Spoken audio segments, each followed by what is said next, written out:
ದಶಮುಖನೇ ನೀನಮ್ಮ ಗೆಲುವಾಗಿ ಬಾ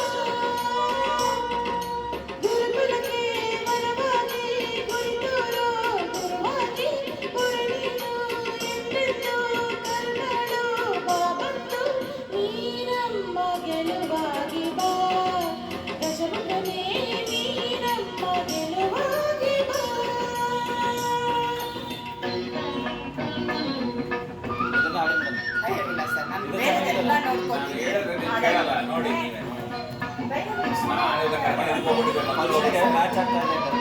ಬೇರೆಯವರು ಹಾಡ್ತಾರೆ ಸರ್.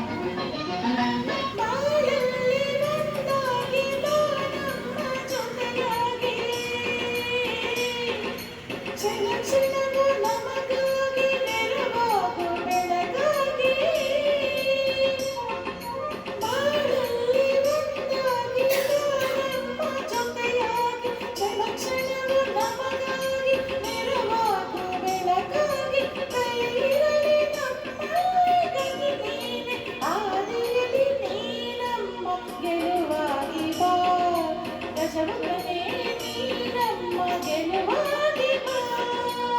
ಸರ್ ಎಲ್ಲೂ ತೋರ್ಸಕ್ಕೆ ಹೋಗ್ಬೇಡಿ.